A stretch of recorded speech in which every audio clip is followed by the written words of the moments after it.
നമ്മൾ ഈ യാഥാർത്ഥ്യത്തെ വെറുതെ മണ്ണിട്ട് മൂടി നമ്മളുടെ ഒരു സമാധാനത്തിന് കുട്ടി പാസ്സായി എന്നുള്ളൊരു സമാധാനത്തിന് വേണ്ടി മാത്രം കുട്ടികളെ പഠിപ്പിക്കരുത്.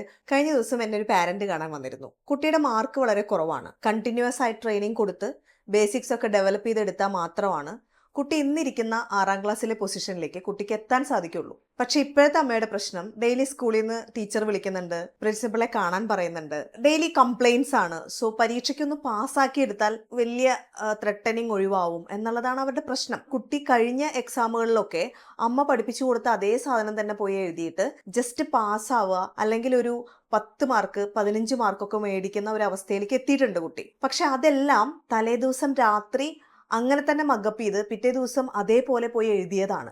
അങ്ങനെ കിട്ടിയ മാർക്കാണ്. പക്ഷേ യഥാർത്ഥ ട്രെയിനിങ്ങിലേക്ക് വരുമ്പോൾ ഒരിക്കലും നമുക്ക് ആ മഗപ്പ് രീതി കൊണ്ടുപോകാനോ അത് നടപ്പിലാക്കാനോ സാധിക്കില്ല. നമ്മൾ സാധാരണഗതിക്ക് ഫൗണ്ടേഷൻ മുതൽ ക്ലിയർ ചെയ്യാൻ ആരംഭിച്ചു. സ്വാഭാവികമായും ഇപ്പൊ നടക്കുന്ന എക്സാമുകൾക്ക് മാർക്ക് കുറവായിരിക്കും, അല്ലെങ്കിൽ മാർക്ക് കിട്ടുകയില്ല, അവനൊന്നും എഴുതാൻ സാധിക്കില്ല.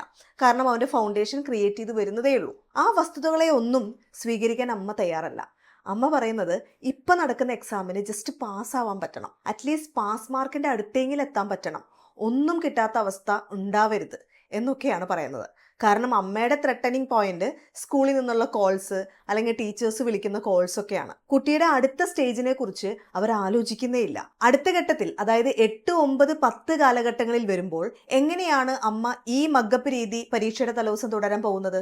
ഒരിക്കലും ഈ കാണാതെ പഠിച്ചു പോയി എഴുതാൻ പറ്റുന്ന പരീക്ഷകളല്ല ഈ ക്ലാസ്സുകളിൽ, അല്ലെങ്കിൽ മുതിർന്ന ക്ലാസ്സുകളിലൊന്നും വരാൻ പോകുന്നത്. ഇതിപ്പോൾ ചെറിയ ക്ലാസ് ആയതുകൊണ്ടാണ് ഈ രീതി നടപ്പാകുന്നതും ഈ രീതിയിൽ എന്തെങ്കിലും മാർക്കൊക്കെ അമ്മയ്ക്ക് മേടിപ്പിക്കാൻ സാധിക്കുന്നതും. ഈ സമയത്തെങ്കിലും നമ്മൾ ഈ ബേസിക്സ് ഡെവലപ്പ് ചെയ്യാതെ വീണ്ടും പഴയ രീതിയിൽ മഗപ്പ് ചെയ്ത് കാണാതെ പഠിച്ചു പോകുന്ന എക്സാമിന് എന്താണ് അർത്ഥമുള്ളത്? ഇത്തരത്തിൽ പല പാരൻസും കൺഫ്യൂസ്ഡ് ആണ്. സ്കൂളിനെ സംതൃപ്തിപ്പെടുത്തണോ അതോ കുട്ടിയുടെ ബേസിക് ഫൗണ്ടേഷൻ ക്ലിയർ ചെയ്യണോ? എന്താണ് ഞങ്ങൾ ചെയ്യേണ്ടത്? നിങ്ങൾ ഈ വിഷയത്തിൽ വളരെ ദൃഢതയുള്ള ഒരു തീരുമാനം എടുക്കണം. കുട്ടിയുടെ ഫൗണ്ടേഷനാണ് ക്രിയേറ്റ് ചെയ്യേണ്ടത്. ഇപ്പോൾ അവൻ പഠിക്കുന്ന ക്ലാസ്സിൽ ഇപ്പോൾ ക്ലാസ് ടെസ്റ്റ് എടുക്കുന്നു, അല്ലെങ്കിൽ മിഡ് ടേം ടെസ്റ്റ് എടുക്കുന്നു, അതിലൊന്നും മാർക്കില്ല, മാർക്ക് കുറവാണ്, തോൽക്കുന്നു.